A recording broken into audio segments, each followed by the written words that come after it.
কি অবস্থা সবার? এখন বাজে কয়টা? রাত প্রায় 3:30। তো হঠাৎ করে একটা জিনিস তোমাদেরকে দেখাইতে মন চাইলো। আমি এখন এটা খাবো। তো এটা আনছে কালকেই, কিন্তু হচ্ছে ভিডিও করি নাই, খাইছি। তার হঠাৎ করে মনে হচ্ছিল যে তোমাদের সাথে শেয়ার করি। যেহেতু এই জিনিসগুলো এখন বাংলাদেশে খুবই রেয়ার। আর জেএনজি বলে যাদের, নতুন প্রজন্ম, তারা তো এগুলো সম্পর্কে জানেই না। এই যে দেখো, কি এগুলো, দাঁড়াও একটা একটা করে দেখাচ্ছি। হ্যাঁ, এটাকে কি বলে বলতো? এটা কি? এটাকে বলে কদমা। এটা হচ্ছে কদমা।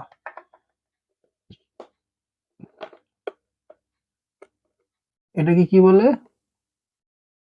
এটাকে কি জানি বলে, কি জানি আমি নিজেও ভুলে গেছি। এটাকে সম্ভবত এটাতে বলে হচ্ছে বাতাসা। এটা একটা বাতাসা। এটা হচ্ছে ঘোড়া বা বিভিন্ন রকমের জিনিসপত্র বানানো থাকে এই বাতাসা। ঘোড়া থাকে, হাতি থাকে, এই যে বাতাসা। এটা হচ্ছে দানাদার। এত বড় বড় দানাদার এখন পাওয়া যায় না। এখন মিষ্টি দোকানগুলোতে ছোট ছোট দানাদার পাওয়া যায়। আর এই যে একটা, এটাকে তিল দিয়ে বানানো। এটাকে বলে হচ্ছে মনক্কা। মনাক্কা বলে এটাকে, মনাক্কা। আরেকটা আছে, এই যে, এটাও বাতাসা। এই বাতাসাগুলো একটা সময় আমি যখন ছোট ছিলাম দেখছি বিভিন্ন গ্রাম অঞ্চলে মিলাদ পড়ে না, মিলাদের সময়। এখন যেমন মিলাদ পড়ে বিরিয়ানি দেয়, জিলাপি দেয়, আর আগে এই বাতাসা গুলো দিত, দুইটা তিনটা করে দিত। তাই গ্রামবাসী মানুষরা খুব খুশি হতো এই বাতাসা পায়। এই হচ্ছে অবস্থা। আর কি আছে, আর কি আছে, আর বাকিগুলো যে সেম জিনিসই। তো বাকিগুলো দেখাইলাম না। এই যে দেখছো, দেখা যায়।